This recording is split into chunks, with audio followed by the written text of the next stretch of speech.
করেছেন, এটা খারাপ বলেননি। তো আমি চেষ্টা করবো সেটা বলে দেওয়ার, বা যদি ম্যানেজমেন্ট থেকে কেউ দেখে থাকেন একটুখানি সেটা করে দেবেন তাহলে। স্ক্রিন দেখা যাচ্ছে সবার সাইডে? ইয়েস আর নো চ্যাট বক্সে একটুখানি জানিয়ে দিন। ইয়েস সবাই? ইয়া ইয়া ইয়া ওকে, ঠিক আছে, চলুন তাহলে স্টার্ট করা যাক। তো আজকের টপিক হচ্ছে আমাদের সিএসএস এর কিছু প্রপার্টি আমরা রিক্যাপ করব উইথ ইনলাইন সিএসএস। মানে আমরা ইনলাইন সিএসএসটা কিছুটা পড়েছিলাম, পড়ার পরে সেখানে আমরা সিএসএস এর প্রপার্টি দেখেছিলাম, যেমন কি কি colour, background colour, border, border radius, font size, font wait, এই সমস্ত জিনিসগুলো। এগুলো আমি কোথা থেকে বলছি, হাওয়ায় তো লেখা নেই এগুলো নিশ্চয়ই। তো আমি ক্যানভাটা ওপেন করছি একবার। ক্যানভাতে আমাদের পিপিটি থাকে, পিপিটিটাকে ওপেন করলে আপনাদের আইডিয়া চলে আসবে যে কিসের কথা আমি বলছি, রাইট? এই হলো আমাদের পিপিটি। যদি আমি দেখাই আপনাদের সিএসএস প্রপার্টি গুলো যে কোথা থেকে কি বলছি আমি, এই যে এই কটা আমরা এই অবধি আমাদের হয়ে গেছিল, টেক্সট অ্যালাইন অবধি সব কটা প্রপার্টি আমাদের দেখা হয়ে গেছিল। তো এটাকে একটুখানি রিক্যাপ করি। আগের দিনের ক্লাস হয়নি, আশা করি অনেকে প্র্যাকটিস করেছেন কিনা একটুখানি শুনে নি। আগের দিনের ক্লাস তো হয়নি, তো সেই টাইমে কি কেউ কোনোদিন যা যা পড়েছেন সেগুলো কি প্র্যাকটিস করেছেন? ইয়েস অর নো দেখি একটুখানি কে কে প্র্যাকটিস করেছে। Yes yes sir, okay sir, ঠিক আছে। এটা সবাই একটুখানি বলে দিন, তাহলে আমার বুঝতে সুবিধা হয়। আশা করি সবাই করেছেন, যারা করেননি তারা প্র্যাকটিসটা নিজের দিক থেকে চালিয়ে যাবেন, যে আমি করাবো তারপরে আপনারা প্র্যাকটিস করবেন, এরকম নয়। যদি আপনার এই ফিল্ডে একটুখানি ইন্টারেস্ট জাগাতে হয়, আপনাকে রিয়েল টাইমে আপনাকে সেটা প্র্যাকটিস করতে হবে। এটাই সব থেকে মুখ্য অস্ত্র এই ফিল্ডে টিকে থাকার, ঠিক আছে। তো এবার শুরু করছি আমাদের প্রথম সিএসএস প্রপার্টি, সেটা হলো কালার। কালার আমরা কেন ইউজ করি, ঠিক আছে। এখানে দেখবেন প্রত্যেকটা, আমি এটা এই পেজটাকে এমন ভাবে বানিয়েছি যেন দেখে আইডিয়াটা আসে যে কি দিয়ে কি হয়। তো কালার মানে দেখুন, এই কালার লেখাটার কালারটা আমি নিজেই চেঞ্জ করে রেখেছি, এটা ব্লু কালারে রয়েছে। তো কালার দিয়ে আমরা কি করি, টেক্সটের কালার চেঞ্জ করি, যেমন এখানে কালার রয়েছে কালার, ঠিক আছে। সেরকমই যদি আমি কালারটা আপনাদের অলরেডি অনেকবার পড়িয়েছি, তো আমি ভিএস কোডটাকে একবার ওপেন করছি, সবাই সেটাকে নিজের সাইডে ওপেন করে নেবেন, ঠিক আছে। এখানে গিয়ে নতুন একটা ফোল্ডার বানাই, open folder, developer, web development. আজকের তারিখ হচ্ছে অগস্ট, অগস্ট না, অগস্টে চলে গেছে, সরি, সেপ্টেম্বর চলে এসছে, 2 তারিখ আজকে 2025। বছরটা একদম ফাস্ট ফরওয়ার্ডে চলে গেল। যাই হোক, এসব নিয়ে আমাদের ভেবে লাভ নেই। তো এখানে কি একটা নতুন ফাইল বানাবো, index.html, রাইট। এবার এখানে গিয়ে আমরা একটা প্রথমে বয়লার প্লেট লিখে নিই বা স্টার্টার টেমপ্লেট লিখে নিই। তো এটাকে করবো লাইভ সার্ভারে হোস্ট। তার আগে একটা ব্রাউজারের উইন্ডো এখানে ওপেন করে নিচ্ছি, সাইডে নেবো, এটাকে সাইডে নেবো, এটাকে করবো লাইভ সার্ভারে হোস্ট, ঠিক আছে, ওপেন হয়ে গেছে। এখানে আমাদের ইনলাইন সিএসএস মনে আছে কার কার, যে ইনলাইন সিএসএস কি দিয়ে আমরা ইউজ করি সেটা বলে দিই, তখন আমি লিখতে থাকি। ইনলাইন সিএসএস কার কার মনে আছে?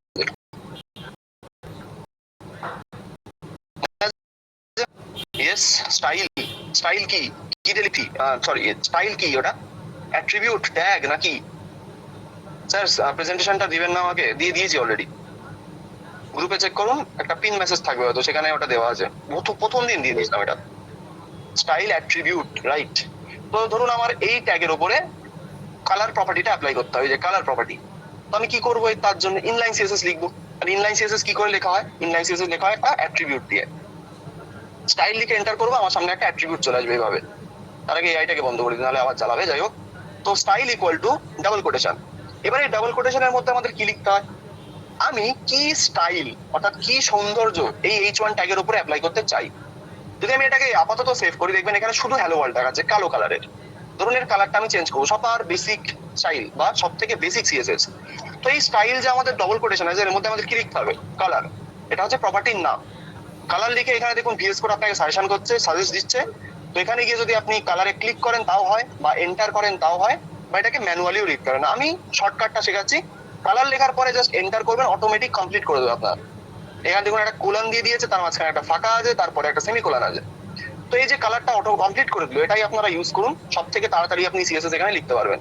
তো কালারের ভ্যালু কি দিতে পারি আমি, ধরুন রেড, সেভ করবো, লাল কালারের হয়ে যাবে এটা, ঠিক আছে। সিমিলারলি আমরা ব্যাকগ্রাউন্ড কালার ইউজ করতে পারি। ব্যাকগ্রাউন্ড কালারের কাজ কি হয়, কোন একটা টেক্সট মানে কোন একটা লেখা, তার লেখার ব্যাকগ্রাউন্ডের কালারটা আমরা চেঞ্জ করতে পারি, ঠিক আছে। তার নাম হচ্ছে ব্যাকগ্রাউন্ড কালার। যদি আমি এখানে কোলনের পরে গিয়ে স্পেস দিয়ে লিখি ব্যাকগ্রাউন্ড কালার, দেখুন এখানে সার্চ করছে, আবার এন্টার করবো, কমপ্লিট করে দেবে। যদি এটাকে কালার করি আমি ইয়েলো, সেভ করবো, দেখুন ব্যাকগ্রাউন্ডের কালারটা ইয়েলো কালারের হয়ে গেছে। সিমিলারলি এখানে আরো আছে, যেমন ফন্ট সাইজ। তো ফন্ট সাইজ কি ইউনিটে আমরা ইউজ করি, কে বলতে পারবে আমাকে? ফন্ট সাইজের ইউনিট কি কেউ বলতে পারবে? ফন্ট সাইজে কোন ইউনিট আমরা ইউজ করেছিলাম? কিলোমিটার, মিলিমিটার, সেন্টিমিটার, কি কোনো ইউনিট নেই? ভুল বললেন স্যার, পিক্সেল ইউজ করেছিলাম, মনে আছে? পিক্সেল, পিএক্স শর্টে যাকে বলে, পিক্সেল দিয়েই আমরা ফন্ট সাইজটাকে চেঞ্জ করেছিলাম। যিনি বললেন কোনো ইউনিট নেই, সেটা হচ্ছে অ্যাকচুয়ালি ফন্টের কথা বলছেন, সেটা ফন্ট। তাহলে দেখি ফন্ট সাইজ কিভাবে চেঞ্জ করে। তো এটা ধরুন একটা ফন্ট রয়েছে আমাদের, এটা একটা ফন্ট, এই ফন্টের নাম হচ্ছে টাইমস নিউ রোমান, ঠিক আছে? ফন্টের নাম পরে দেখবো, বাট এই ফন্টের বা এই টেক্সট বা এই লেখার সাইজটাকে যদি আপনি চেঞ্জ করতে চান, ধরুন এটাকে একটু বড় করবেন, কি করবেন তার জন্য?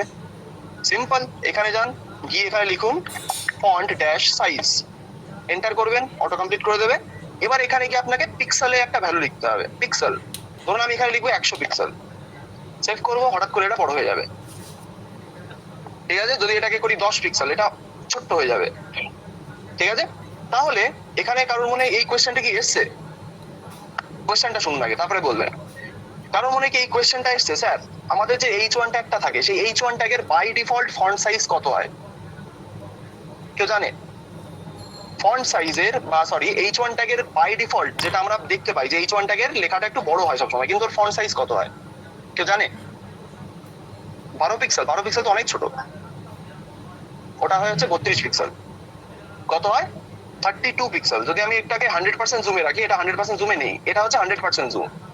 এবার যদি এখানে গিয়ে আমি এটাকে 32 পিক্সেল করি, সেভ করবো, দেখবেন কোনো চেঞ্জ হবে না, ঠিক আছে? দেখবেন এখানে কোনো চেঞ্জই হবে না। কারণ কি? 32 পিক্সেলই বাই ডিফল্ট H1 ট্যাগের ফন্ট সাইজ হয়। এটা আপনি গুগলে গিয়েও পেয়ে যেতেন, এটা জাস্ট আমি জানিয়ে রাখলাম। তো যদি 32 পিক্সেল আপনি রাখেন, এখানে কোনো চেঞ্জ আপনি দেখতে পারবেন না। এটাকে একটুখানি বাড়িয়ে দেবেন, ধরুন এটাকে 33 পিক্সেল বা 35 পিক্সেল করবো, বা 36 থাক, সেভ করবো, দেবেন একটু বড় হবে এটা, কিন্তু 32 হচ্ছে বাই ডিফল্টের ভ্যালু। এটা হচ্ছে আমাদের ফন্ট সাইজ। তো এটাকে আমি চেঞ্জ করে ধরুন 100 পিক্সেল রাখছি, একটু বড় হয়ে থাকবে, দেখতে ভালো লাগবে, ঠিক আছে? এবার নেক্সট হচ্ছে আমাদের ফন্ট ওয়েট। ফন্টের ওয়েটটা কি কাজ করে? ফন্টের ওয়েট হচ্ছে একটা ফন্টের কতটা মোটা বা কতটা পাতলা হবে ফন্টটা, সেটা আমাদের ডিটারমাইন করে এক কথায়, বা সেটাকে আমাদের ইউজ করতে সাহায্য করে। যেমন এখানে একটা ফন্টের অলরেডি একটা ওয়েট আছে, এটা কি? এটা হচ্ছে বোল্ড ফন্ট। কারণ প্রত্যেক ওয়েবসাইটে আপনি দেখবেন যে তাদের হেডার বা তাদের হিরো সেকশনে যে H1 ট্যাগটা ইউজ করা হয়, H1 মানে হেডার ট্যাগ, তো সেই হেডারের মধ্যে সবসময় দেখবেন ফন্টটা একটুখানি মোটা থাকে। সেই কারণে বাই ডিফল্ট H1 ট্যাগের মানে ফন্টের ওয়েটটাকে মোটাই রাখা হয়। কিন্তু ধরুন আপনার এটা লাগবে না, আপনি চাইছেন এটার ফন্টের ওয়েটটা আমি একটু কমিয়ে দেবো, কত কমাবো? তার জন্য আমাদের এখানে ইউজ করতে হবে ফন্ট ড্যাশ ওয়েট। ফন্ট ওয়েটের কটা প্রপার্টি, বা ফন্ট ওয়েটের সরি কটা ভ্যালু, প্রপার্টি বলা ভুল হবে, ফন্ট ওয়েটই তো নিজে একটা প্রপার্টি, তো এর কটা ভ্যালু কে বলতে পারবে? ফন্ট ওয়েটের কটা প্রপার্টি, সরি ভ্যালু, প্রপার্টি হয়ে যাচ্ছে বারবার।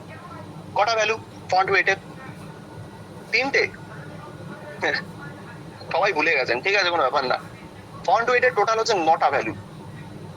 টোটাল, আমি টোটাল জিজ্ঞেস করেছি, আমি জিজ্ঞেস করিনি এই ফন্টের কটা ওয়েট। তাহলে আপনারা দুটো বলছেন, সেটা ঠিক আছে, কিন্তু সবকটা ফন্টেরই টোটাল হচ্ছে 100 থেকে 900 অব্দি, টোটাল 9টা আমাদের ফন্টের ওয়েট থাকে। তো এটা কত রয়েছে? এটা রয়েছে 600-তে। কেন বলছি? কারণ এটা আগের দিনের ক্লাসে হয়ে গেছে অলরেডি। যদি আমি এখানে ফন্টের ওয়েটটাকে শুধু 100 রাখি, পিক্সেল ফিক্সেল কিছু হয় না, এখানে জাস্ট 100 বলে একটা নাম্বার দিতে হয়। যদি এটাকে আমি সেভ করি, দেখবেন এটা পাতা হয়ে যাবে, ঠিক আছে? কিন্তু সিমিলারলি যদি এটাকে আমি 600 করে দিই আবার, দেখবেন এটা আবার মোটা হয়ে গেছে। তো এটাই হচ্ছে ফন্টের ওয়েট, কতটা মোটা কতটা পাতলা হবে ফন্টটা, সেটা আমাদের চেঞ্জ করতে পারি আমাদের ফন্ট ওয়েট প্রপার্টির মাধ্যমে। এবার আমি কোয়েশ্চেনটা আপনাদের কাছে করছি যে এই ফন্ট, এই যে ফন্ট আমরা ইউজ করছি, এই ফন্টের নাম কি? সেটা হচ্ছে টাইমস নিউ রোমান। এটা হচ্ছে এই ফন্টটা বাই ডিফল্ট ইউজ করে এখানে। তো এই ফন্টের কটা ওয়েট ছিল আমরা দেখেছিলাম, দুটো, 100 আর 600। সেই কারণে 100 দিলে আমরা চেঞ্জ দেখতে পাচ্ছি, 100 করলে এটা পাতলা হয়ে যাবে, আর 600 করলে দেখবেন এটা আমাদের মোটা হয়ে যাচ্ছে। এই 100 আর 600 মাঝখানে যা যা ভ্যালু আছে, বা 600 আর 900 মাঝখানে যে কটা ভ্যালু আছে, একটাও কাজ করবে না। যদি আমি এখানে 200 ইউজ করি, পাতলা হবে অবশ্যই, কিন্তু 100 ইউজ করলেও সেই সেমই থাকবে, চেঞ্জ আর হবে না। সেই কারণে টাইমস নিউ রোমান বলে যে ফন্ট, তার টোটাল ওয়েট হচ্ছে 100 আর 600, তার বাইরে আর কোনো ওয়েট সাপোর্ট করে না, একদম পাতলা নাহলে একদম মোটা।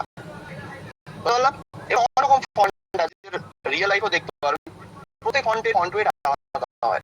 কোনো একটা ফন্ট ওয়েট যেমন 1 থেকে 900 অব্দি কটা ফন্ট ওয়েট নিয়ে চলতে পারে, কিন্তু তার ফন্ট আপনি পাবেন যার দেখা গেল একটা ফন্ট ওয়েট। তো যাদের একটা বা দুটো ফন্ট ওয়েট, তারা সবসময় মনে রাখবেন তারা হচ্ছে অ্যাকচুয়ালি একটা ডিজাইনার ফন্ট, মানে তাদের ডিজাইনটা একটুখানি, মানে ডিজাইনটা করতে একটু তাদের টাইম লেগেছে। এরকম ফন্ট অ্যাকচুয়ালি ফন্টের ওয়েটটা মানে কম থাকে, বাট যেগুলোতে একদম রিয়েল লাইফে যে ফন্ট গুলো আপনারা ইউজ করেন, যেমন হচ্ছে রোবোটো, তারপরে আছে ডিএম স্যান্স, এরকম অনেক ফন্ট আছে যারা অনেক ওয়েবসাইটে ইউজ হয়, সেগুলোর ফন্টের ওয়েটের কালেকশন থাকে অনেক বেশি। ঠিক আছে, আস্তে আস্তে জানতে পারবেন সেগুলো, কারণ এরপরে আছে ফন্ট ফ্যামিলি, তখন গিয়ে সেটা দেখাবো। এবার আসছি বর্ডারের উপরে। আমি যদি এখানে গিয়ে বর্ডার অ্যাপ্লাই করি, একটা বর্ডার, তো বর্ডারে আমাদের টোটাল কটা ভ্যালু লিখতে হয় কে বলতে পারো আমাকে? কার কার মনে আছে দেখি একটুখানি, বর্ডার প্রপার্টি টোটাল কটা ভ্যালু লিখতে হয়? কটা মনে আছে? 3টে। Yes, very good. টোটাল হচ্ছে আমাদের 3টে ভ্যালু লিখতে হয়। কি কি আমি বলেছিলাম? প্রথম হচ্ছে বর্ডারের উইথ, মানে বর্ডার কতটা মোটা কতটা পাতলা হবে। সেকেন্ড হচ্ছে বর্ডারের টাইপ, কোন ধরনের বর্ডার হবে। থার্ড হচ্ছে বর্ডারের কালার, মানে কোন কালারের বর্ডার হবে। তো আমি এখানে লিখছি ধরুন 10 পিক্সেল সলিড। সলিড হচ্ছে বর্ডারের টাইপ, ড্যাশ স্পেস দেবো, স্পেস দিয়ে লিখবো ধরুন রেড। ঠিক আছে, কি লিখলাম? 10 px space solid space red. এটাকে সেভ করবো, বর্ডারের কালারটা চেঞ্জ হয়ে যাবে, একটা বর্ডারও অ্যাপ্লাই হয়ে যাবে। এটা হচ্ছে সিম্পল কথায় বর্ডার। এবার নেক্সট কি আছে? নেক্সট আছে বর্ডার রেডিয়াস। এটাকে কেন ইউজ করি আমরা? বর্ডারের কর্নার গুলোকে রাউন্ড করার জন্য বা স্মুথ বানানোর জন্য। ঠিক আছে, কি করব? এখানে গিয়ে যদি আমি লিখি বর্ডার ড্যাশ রেডিয়াস, এন্টার করব, এর ভ্যালুটা আমরা পিক্সেলে দিয়ে থাকি। যদি এখানে লিখি 10 পিক্সেল, সেভ করব, দেখবেন বর্ডারের কর্নারটা হালকা স্মুথ হয়ে গেছে। যদি এটাকে একটু বাড়িয়ে দেবেন, 100 পিক্সেল করবেন, করুন, এটা একটা ক্যাপসুলের মতো দেখতে হয়ে গেছে। ঠিক আছে, এরপরে যদি আমি যাই ভ্যালু লিখি, যদি আমি 150 পিক্সেলও করি, দেখবেন আর চেঞ্জ হচ্ছে না, কারণ বর্ডার রেডিয়াসের একটা লিমিট হয়। ঠিক আছে, টেক্সটের উপরে বর্ডার রেডিয়াস ইউজ করলে এই অবধি গিয়ে আর বর্ডারটা অ্যাপ্লাই হবে না। যতই আপনি এখানে ভ্যালুটাকে বাড়ান, যেমন আমি 200 পিক্সেলও করবো, তাও কোনো চেঞ্জ হবে না। ঠিক আছে, এটা টেক্সটের ক্ষেত্রে, কারণ টেক্সটের ভেতরে একটা বাই ডিফল্ট একটা মানে সিএসএস এর প্রপার্টি আছে মার্জিনাল প্যাডিং, সেটা অ্যাপ্লাই হয়ে থাকে, সেই কারণে এটা আমাদের মানে চেঞ্জ হয়। কিন্তু যদি আপনি এখানে এটাকে 50% করেন, দেখা যাক কি হয়। 50% সেভ করবো, পার্সেন্টেজের ভ্যালু দিলে দেখবেন বর্ডারটা হঠাৎ করে অ্যাপ্লাই হয়ে গেছে, এবং এটা দেখতে একটুখানি সেই ডিমি বলবো, একটা ডিমের মতো লাগছে। তো এটা ফোর্সফুলি আমরা অ্যাপ্লাই করে দিই। ঠিক আছে, তো এখানে আমরা পিক্সেলের একটা মানে পিক্সেলের একটা লিমিটের পরে বর্ডার অ্যাপ্লাই করতে পারি না, বর্ডার রেডিয়াস অ্যাপ্লাই করতে পারি না। কিন্তু যদি আপনার কোন একটা মানে কোন একটা ট্যাগকে ধরুন একটা সার্কেল বানাতে হবে, মানে একটা বৃত্ত বানাতে হবে, তখন আপনাকে পার্সেন্টেজে ভ্যালু দিতে হবে। পার্সেন্টেজে ভ্যালু দিলে সেটা অটোমেটিক অ্যাপ্লাই হয়ে যায়। বুঝতে পারলাম? তো এবার এই কটা দেখার পরে এবার আসছে আমাদের টেক্সট লাইন। এটাকে আমি বর্ডার রেডিয়াসটাকে 100 পিক্সেলে রাখছি, যাই হোক, সেভ করি, এরকম থাক। এবার লাস্ট আসছে আমাদের টেক্সট লাইন। টেক্সট লাইন দিয়ে আমরা কি করি? টেক্সট লাইন দিয়ে আমরা কোনো একটা টেক্সট স্ক্রিনের লেফট সেন্টার রাইট, অর্থাৎ বাম দিক, সেন্টার বা মাঝখানে বা ডান দিকে আমরা সেটাকে অ্যালাইন করতে পারি বা সেটাকে রাখতে পারি। যদি এখানে লিখি ড্যাশ স্পেস দিয়ে টেক্সট ড্যাশ অ্যালাইন, এবার এর মধ্যে যদি আমি লিখি সেন্টার, সেভ করবো, দেখবেন টেক্সটটা হঠাৎ করে সেন্টার হয়ে গেছে। ঠিক আছে, এটাই হচ্ছে আমাদের টেক্সট অ্যালাইন। যদি আপনাকে এটা ডান সাইডে নিয়ে যেতে হয়, কি করবেন তার জন্য? এখানে লিখুন রাইট, যে সাইডে নিয়ে যেতে হবে সেই সাইডের নাম লিখুন, রাইট সাইডে নিয়ে যাবো, সেভ করবো, রাইট সাইডে চলে যাবে। রাইট সাইডের আরেকটা নাম কি ছিল কে বলতে পারবে? রাইট সাইডের আরেকটা নাম ছিল, যেটা আমি আগের দিন বলেছিলাম, যে রাইট লিখতে পারেন অথবা আরেকটা জিনিস লিখতে পারেন। ইয়েস স্যার, এন্ড, শেষ করে দাও, এন্ড, ইএনডি, এন্ড। যদি আমি এখানে এন্ড লিখি, ইএনডি, সেভ করবো, তাও কোনো চেঞ্জ দেখতে পারবো না, কারণ রাইট অথবা এন্ড দুটোর মধ্যে যে কোনো একটা লিখতে পারেন। আর লেফটের আশা করি জানা আছে, এখানে যদি আমি লেফট লিখি তো লেফটে চলে যাবে, বা এখানে যদি স্টার্ট লিখি সেটা স্টার্টে থাকবে, অর্থাৎ এটা সিমিলারলি কাজ করে। তো এটা দেখতে ভালো লাগছিল আমাদের সেন্টারে, তো আমি এটাকে সেন্টারেই রাখবো, সেভ করবো, সেন্টারে চলে যাবে। এবার ভালো করে কোডটাকে দেখুন, কি বলছি, এবার ভালো করে কোডটাকে একটুখানি দেখুন।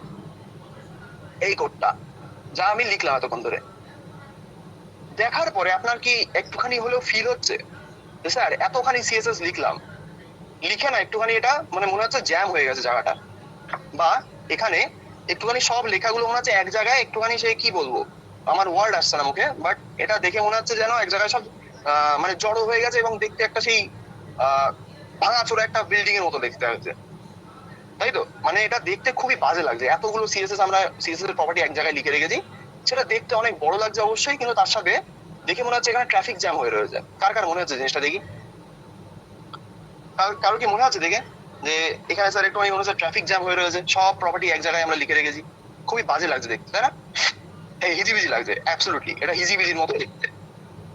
এবার এটা যখন হিজিবিজি দেখতে লাগছে, তাহলে এটা নিশ্চয়ই কোনো উপায় আছে যে আমরা সিএসএস যদি লিখি তাহলে আমাদের এইভাবে লেখাটা কখনোই অ্যাকচুয়ালি উচিত নয়, যদি আপনার বড় কোনো ওয়েবসাইট হয়।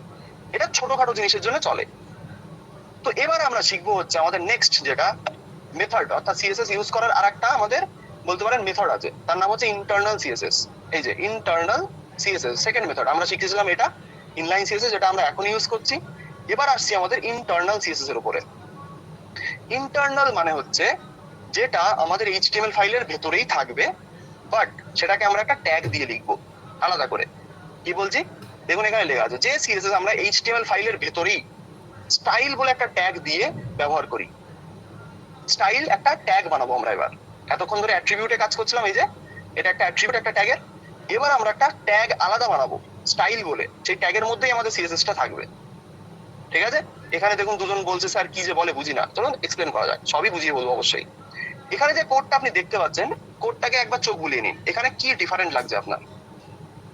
ভালো করে একবার চোখ বুলান, 2 সেকেন্ড ওয়েট, 5 সেকেন্ড ওয়েট করছি আপনার জন্য। আশা করি দেখে নিয়েছেন। কি দেখলেন এখানে কি ডিফারেন্ট আছে? আমি দেখে বলছি। এখানে সবই সেম, যা যা আমরা এতদিন ইউজ করছি, টাইপ, এইচটিএমএল, হেড, মেটা, টাইটেল, সবই সেম, বাট এখানে স্টাইল বলে ট্যাগটা হচ্ছে নতুন। কি তাই তো? ইয়েস অর নো দেখি। এখানে স্টাইল বলে ট্যাগটা হচ্ছে নতুন, পুরোটা স্টাইলের মধ্যে যা লেখা আছে সেটাই নতুন। ইয়েস, বাদ বাকি সবই সেম, রাইট? তো এখানে আমাদের কেন স্টাইল ট্যাগটা ইউজ করব সেটা বলে দিই। কারণ এখানে সেম প্রবলেমটা অনেকে ফেস করেছিল যারা সিএসএস এ বা এইচটিএমএল কোড করে। তারা হচ্ছে ইনলাইন সিএসএস বড় প্রজেক্টে তারা ইউজ করতে পারছিল না। কারণ বড় প্রজেক্টে একটা ট্যাগের মধ্যেই, মানে একটা ট্যাগের অ্যাট্রিবিউটের মধ্যে সব কোড রাখার মানে হচ্ছে সেটা একটা ব্লান্ডার সৃষ্টি করে এক কথায়। মানে এখানে যদি কোডটা কোনোভাবে ডিবাগ করতে হয় আপনাকে, ডিবাগ মানে কোডের মধ্যে কোনো হয়তো বাগ রয়েছে, ডিজাইনটা আপনাকে চেঞ্জ করতে হবে, এটাকে চাইছেন আপনি ডিবাগ করবেন, মানে তার মধ্যে থেকে প্রবলেমটাকে খুঁজে বের করে সেটাকে মুছে ফেলবেন। তো সেই প্রবলেমটা খুঁজে বের করতে কিন্তু আপনার এখানে একটুখানি হলেও টাইম বেশি লাগবে। কারণ এখানে কোনো আমরা ভালো ইন্ডেন্টেশন যাকে বলে, অর্থাৎ কোনো স্পেসিং ম্যাটার না করে আমরা জাস্ট কোডটাকে পরপর লিখে গিয়েছি। তো এখানে অবশ্যই এটাকে ডিবাগ করতে গেলে প্রবলেম আসবে। তো এখানে আমাদের কি করা উচিত? আমরা এবার একটা নতুন ট্যাগ লিখবো, এটাকে আমি রিমুভ করে দিচ্ছি। ঠিক আছে? এটাকে আমাদের রিমুভ করে যেমন আগে ছিল সেরকমই করে দিচ্ছি। ঠিক আছে? এটা আমি আমাদের যেমন ছিল সেটা করে দিই এখানে, রাইট, এরকম ছিল। ঠিক আছে? এবার আমরা এখানে হেড ট্যাগের মধ্যে একটা নতুন ট্যাগ বানাবো। এটাকে আপনি হেড ট্যাগে বানাতে পারেন, এটাকে বডি ট্যাগে বানাতে পারেন, কোনো ম্যাটার করে না। কিন্তু সবাই প্রেফার করে এটাকে হেড ট্যাগের মধ্যে রাখা, কারণ হেড ট্যাগ এই সমস্ত জিনিসের জন্যই বেশি ইউজ করা হয়। ঠিক আছে? এখানে আমরা বানাবো একটা স্টাইল বলে ট্যাগ। এই যে স্টাইল লিখে এন্টার করবেন, একটা স্টাইল বলে ট্যাগ চলে আসবে। এবার স্টাইল ট্যাগের মধ্যে আমরা আমাদের সিএসএসটাকে লিখতে পারবো। ঠিক আছে? আমরা এবার সিএসএসটাকে লিখতে পারবো কিভাবে? যদি আপনি এই ছবিটা একটুখানি দেখেন, এখানে আরো একটা জিনিস ডিফারেন্ট আছে। কি? স্টাইল ট্যাগটা আমাদের হেড ট্যাগের মধ্যে বানানো হয়ে গেছে। বানানো হয়ে যাওয়ার পরে এখানে H1 বলে কিছু একটা লেখা আছে, তারপরে একটা সেকেন্ড ব্র্যাকেট দেওয়া আছে, তার মধ্যে কালার রেড লেখা আছে, যেটা আমরা অলরেডি চিনি, কালার মানে লেখার কালার চেঞ্জ করছি। তারপরে একটা সেকেন্ড ব্র্যাকেট দিয়ে এটাকে এন্ড করে দেওয়া হয়েছে। এটা কি? এই যে H1, তারপরে একটা সেকেন্ড ব্র্যাকেট, তার মধ্যে এটা আমরা চিনি, বাট এই যে সেকেন্ড ব্র্যাকেট দিয়ে যে পার্টটা রয়েছে এটা কি? এটার নাম হচ্ছে সিলেক্টর। দাঁড়ান লিখে দেখাই, এটার নাম হচ্ছে সিলেক্টর। ঠিক আছে? সিলেক্টর, সিলেক্টর মানে কি? যেটা দিয়ে আমরা কিছু সিলেক্ট করি বা কোনো জিনিস একটা মানে কি বলবো বেছে নিই, এক কথায় বেছে নেওয়া। ঠিক আছে? তো আমার এখানে সিলেক্টরটা খুব ম্যাটার করবে এখন, কারণ সিলেক্টরটাই আপনার সিএসএসটাকে খুব ভালোভাবে অ্যাপ্লাই করতে সাহায্য করবে। তো এখানে সিলেক্টরটা বোঝার সব থেকে বেসিক এক্সাম্পল হচ্ছে, ধরুন আপনি একটা মেলায় গেছেন আপনার বন্ধুর সাথে। ঠিক আছে? আপনার বন্ধুর নাম ধরুন H1 বা হেডিং ট্যাগ। ঠিক আছে? তো আপনি মেলার মধ্যে মানে অনেক মানুষ আছে, সেই মানুষদের মধ্য থেকে আপনার বন্ধুকে কি করে ডাকবেন? বা আপনার বন্ধু দেখা গেলো হারিয়ে গেছে বা অনেক দূরে চলে গেছে, তাকে ডাকবেন কি করে? অবশ্যই তার নাম ধরে ডাকতে হবে, যে হেডার ট্যাগ বা H1 ট্যাগ বা তার নাম যা সেটা, যে তুই কোথায় বা এদিকে আয়। তো এই যে আপনি একটা নাম ধরে তাকে ডাকছেন, তো একটা ট্যাগেরও কিন্তু একটা নাম আছে। যেমন একটা H1 ট্যাগের আমরা H1 ট্যাগ বলছি, তো তার নামটা কি হতে পারে? H1। একটা পি ট্যাগ ইউজ করছি, পি ট্যাগের কি নাম হতে পারে? পি ট্যাগ মানে পি। সেরকমই প্রত্যেকটা ট্যাগের নাম ধরে আমরা তাদের ডাকতে পারি। যেমন এখানে H1 ট্যাগটা রয়েছে, যদি H1 ট্যাগটাকে আমাদের সিলেক্ট করতে হয়, মানে আমি কালার দেবো এটাকে, তো অবশ্যই এটাকে আমাদের ডাকতে হবে, অর্থাৎ এটাকে আমি সিলেক্ট করব। সেই সিলেক্ট করার জন্য নাম ধরে আমাকে ডাকতে হবে। তো আমি এখানে লিখবো H1, এর নাম ধরে আমি ডাকলাম। ডাকার পরে ধরুন এর মাথায় আমি একটা চাটি মারবো, যে তুই এত দূরে কেন গেলি। তো সেই চাটি মারার জন্য আমাকে এর মধ্যে কোনো একটা প্রপার্টি অবশ্যই লিখতে হবে। তো H1 তারপরে একটা সেকেন্ড ব্র্যাকেট দিতে হবে। এই সেকেন্ড ব্র্যাকেটটাকে বলা হয় অ্যাকচুয়ালি যে সিএসএস এর মানে প্রপার্টির ব্লক। ব্লক মানে একটা বাক্স টাইপের, এর মধ্যে আমাদের সব সিএসএস প্রপার্টি থাকবে। তার মধ্যে থেকে আমরা ধরুন এর মধ্যে চাটি মারবো, এটা মজা করে বললাম অবশ্যই। তো H1 এই যে ব্লকটা বানালাম, এই যে সেকেন্ড ব্র্যাকেট দিয়ে এই যে ব্লকটা আমরা বানালাম, একটু স্পেস দিয়ে দিচ্ছি দেখতে সুবিধা হবে। এই যে এটা যে আমরা বানালাম, এটাকে কি বলছি আমরা? একটা ব্লক, BLOCK ব্লক। তো এই ব্লকের মধ্যে আমাদের এবার সিএসএস টা লিখলে এটা অ্যাপ্লাই হবে। যদি আমি এখানে লিখি কালার, কালারটা আমরা অলরেডি জানি, কালার লিখে এন্টার করবো, আবার কালার আমার অটো কমপ্লিট হয়ে যাবে। কুলান তার সাথে সেমিকুলান। এবার আপনারা চেনেন কি করতে হবে। এখানে গিয়ে যদি লিখি রেড, কি হতে পারে? সেভ করবো, রেড কালার অ্যাপ্লাই হয়ে যাবে। সিমিলারলি যদি এখানে আমাদের যা যা শিখেছি, ব্যাকগ্রাউন্ড কালার লিখবো ইয়েলো, সেভ করবো, অ্যাপ্লাই হয়ে যাবে। যদি এখানে গিয়ে আমি লিখি ধরুন কি লেখা যায়, বর্ডার, বর্ডার ধরুন 10 পিক্সেল। এবার ড্যাশ বর্ডার ইউজ করছি, ড্যাশড ড্যাশড, এটা হচ্ছে আমাদের রেড কালার। সেভ করবো, ডান। ঠিক আছে, 10 পিক্সেল একটু বেশি মনে হচ্ছে, এটাকে করে দিই ধরুন 3 পিক্সেল। ঠিক আছে, এই যে আমাদের বর্ডারটা লিখলাম, আবার এন্টার দেবো। এন্টার দিয়ে নিচে লিখবো আমি ধরুন কি লেখা যেতে পারে, বর্ডার রেডিয়াস ধরুন 10 পিক্সেল বা 100 পিক্সেল। সেভ করবো, কর্নার গুলো রেসপন্ড হয়ে যাবে। অ্যালাইন করো, শেয়ার করো, এটাকে সেন্টার হয়ে যাবে। সেভ করি, সেন্টার হয়ে গেছে। এবার আগের কোডটা কেমন ছিল আর আজ একটা ইউজ করলাম, এর মধ্যে সিলেক্ট লিখে সেই সিলেক্টরের মধ্যে আমরা সিএসএস টাকে লিখলাম। আগেটা আর এখনকার যে কোডটা রয়েছে, দুটোর মধ্যে কোনটা দিক থাকবে, মানে কোন কোডটা মনে হচ্ছে যে এটা সিস্টেমেটিক আছে, মানে এটা আমরা ঠিক করতে সহজে পারবো। নাম্বার একবার হচ্ছে ইনলাইন, দুই নম্বর ইন্টারনাল সিএস। কোনটা আপনার বেশি পছন্দ, এক না কোনটা বেটার মনে হচ্ছে? তার একটা অবশ্যই একটা পুরস্কার আছে তার জন্য, কারণ 3 নাম্বার হচ্ছে থ্যাংক ইউ। ঠিক আছে, তো এখন ইন্টারনাল সিএসএস এর মধ্যে আমাদের যে কোডটুকু লিখে রেখেছি, এটা ইনলাইন সিএসএস থেকে একটু ইন টার্মস অফ ডিবাগিং।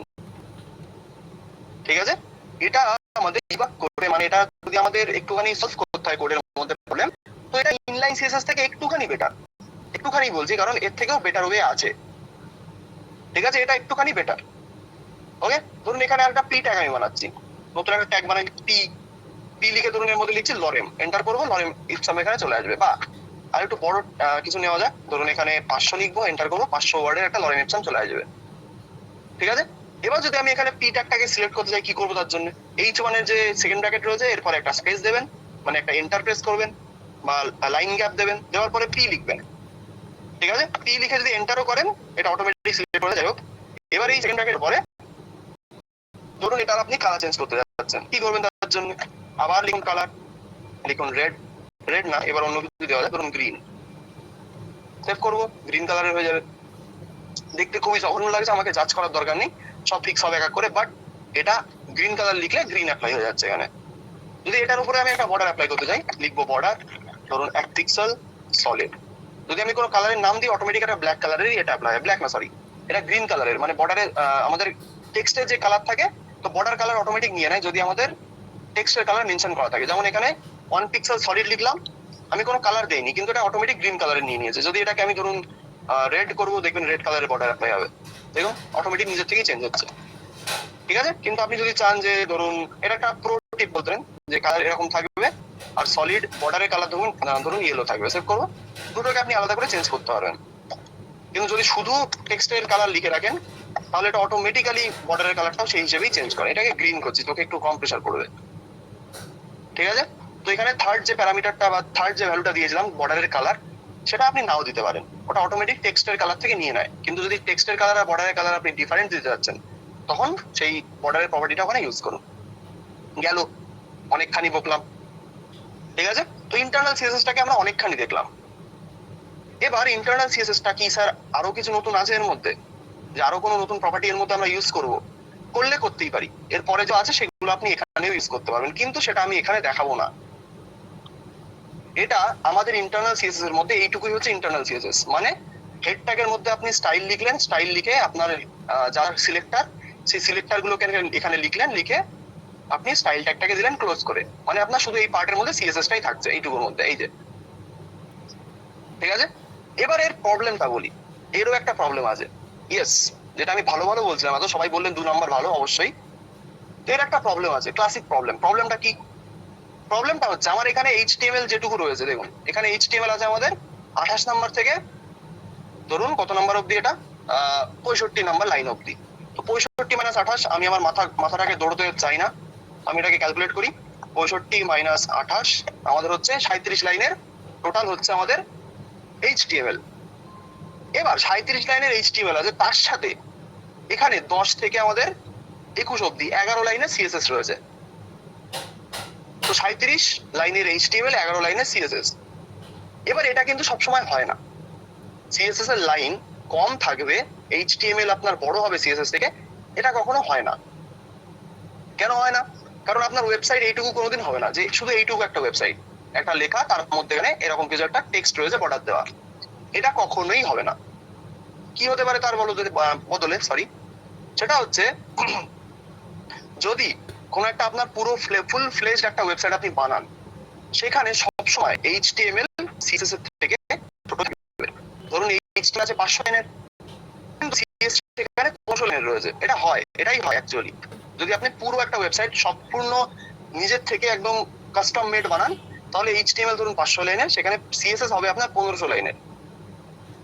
এবার ধরুন 500 লাইনের এইচটিএমএল আপনার এখানে রয়েছে, পি ট্যাগটাকে একটু ক্লাস করে দিচ্ছে, এই যে ধরুন 500 লাইনের এইচটিএমএল আপনার এখানে রয়েছে, কিন্তু তার উপরেই 1500 লাইনের সিএসএস রয়েছে।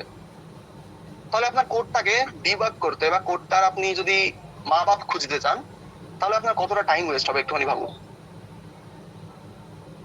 বুঝতে পারলাম কতটা টাইম আপনার ওয়েস্ট হবে, সেটা একটুখানি ভেবে নিন। তো সেই প্রবলেমটাকে অ্যাড্রেস করার জন্য আমাদের নেক্সট যে সিএসএস মেথড, সেটা আমাদের কাজে লাগে। আমরা এইচটিএমএল ফাইলের মধ্যে কোনো রকম সিএসএস লিখবো না। এতক্ষণ আমরা এইচটিএমএল ফাইলের ভেতরেই সিএসএস লিখছিলাম, কিন্তু এবার আমাদের নেক্সট যে সলিউশনটা, যেটা সব থেকে বেস্ট আর সেটা সবাই ইউজ করে, সেটা হচ্ছে একটা এক্সটার্নাল সিএসএস ফাইল বানানো। অর্থাৎ আমরা একটা ডেডিকেটেড ফাইল বানাবো শুধু সিএসএস এর জন্য, ঠিক আছে? তো সেই মেথডের মধ্যে আমাদের আরো যা যা সিএসএস এর বাদবাকি টপিক থাকবে সেগুলো ওর মধ্যেই শেখাবো। এখন আপাতত ইন্টারনাল সিএসএসটাকে আপনারা চাইলে এইভাবে ইউজ করুন, কোনো অসুবিধা নেই। বাট আমরা মেনলি শিখবো হচ্ছে এক্সটার্নাল সিএসএস এর উপরে বেশি প্রেসার দিয়ে ওটাকে শিখবো। কি করবো তার জন্য? Let's go. যদি আমি নেক্সট যাই, এক্সটার্নাল সিএসএস। এক্সটার্নাল সিএসএস হচ্ছে যে সিএসএস আমরা এইচটিএমএল ফাইলের বাইরে ব্যবহার করি। বাইরে মানে কোথায়? একেবারে বাইরে নো। যেখানে আমরা একটা এইচটিএমএল ফাইল বানিয়েছি, এই জায়গাটায়, এখানেই আমরা একটা নতুন ফাইল ক্রিয়েট করব। সেকেন্ড একটা ফাইল, ফাইলের নাম কি হবে? আপনি চাইলে এই নামটা রাখুন, style.css। style.css। আবারও বলছি, আইকনটা আমার এরকম আসছে, মানে আপনাদের এরকম আসবে না, থিম ইউজ করছি, so sorry for that. style.css বলে ফাইলটাকে আপনি বানিয়ে নিন, ব্যাস এইটুকু কাজ, ঠিক আছে? আমি এখান থেকে ইন্টারনাল সিএসএসটাকে ডিলিট করে দিচ্ছি, সেভ করি, যা ছিল আগে তাই হয়ে গেছে। এবার এখানে গিয়ে যদি আমি H1 ট্যাগটাকে আবার সিলেক্ট করি, যা যা শিখলাম ইন্টারনালে, সিলেক্টরের নাম লিখতে হবে, সেকেন্ড ব্র্যাকেট দিতে হবে, তার মধ্যে সিএসএস এর প্রপার্টি, কালার যদি রেড লিখি, কোনো চেঞ্জ আসবে না, কোনো চেঞ্জ এখানে আসবে না। কারণ কেন? সিম্পল কারণ তার, আমি এখানে যে একটা আলাদা ফাইল বানিয়েছি, সেটা এইচটিএমএল জানে না। এখানে আলাদা একটা সিএসএস এর ফাইল আপনি বানিয়েছেন বা আমি বানিয়েছি, সেটা এইচটিএমএল যে আমাদের অলরেডি ছিল সে কিন্তু জানে না, তার কাছে অজানা ব্যাপার। তাহলে আমাদের এখানে কি করতে হবে? আমাদের এইচটিএমএল ফাইলের সাথে সিএসএস ফাইলটাকে লিংক করতে হবে। লিংক করার কথা অর্থ হচ্ছে তাদের মধ্যে বলতে পারেন সংযোগ স্থাপন করতে হবে, লিংক করা। কিভাবে করব? LINK লিঙ্ক যখন বলেছি, তো আমাদের একটা লিঙ্ক ট্যাগই ইউজ করতে হবে। একটা শর্টকাট শেখাবো, যা দিয়ে আপনার শুধু এক লাইন লিখলে আপনার অটোমেটিক লিঙ্ক হয়ে যাবে। এখানে লিখুন লিঙ্ক কোলন CSS। কি লিখবো? লিঙ্ক কোলন CSS, এইটুকু লিখে এখানে এন্টার করবেন, অটোমেটিক আপনার একটা লিঙ্ক ট্যাগ জেনারেট হয়ে যাবে। লিঙ্ক, এখানে রেল লেখা রয়েছে, রেল মানে হচ্ছে রিলেশনশিপ, রিলেশনশিপে কি লেখা আছে? Style sheet. আর href বলে একটা অ্যাট্রিবিউট রয়েছে যার মধ্যে লেখা আছে style.cs। কি আমার একবার দেখাই, যদি আপনার একটা লিঙ্ক ট্যাগ এরকম জেনারেট করতে হয়, জাস্ট লিখুন লিঙ্ক কোলন CSS, বা এটাকে ম্যানুয়ালি আপনি টাইপ করতে পারেন, কিন্তু ওটা আমি রেকমেন্ড করি না অবশ্যই। তো লিঙ্ক কোলন CSS লিখে আপনি যখন এটা দেখতে পারবেন, এন্টার করুন, অটোমেটিক একটা আপনার জন্য CSS এর মানে সরি HTML এর লিঙ্ক ট্যাগ জেনারেট হয়ে যাবে। এবার যদি এটাকে আমি সেভ করি, দেখবেন এখানে হঠাৎ করে কালার অ্যাপ্লাই হয়ে গেছে, কারণ এবার HTML জানে যে আমার একটা সেপারেট ফাইল রয়েছে, যে ফাইলটা CSS এর জন্য ইউজ করছি।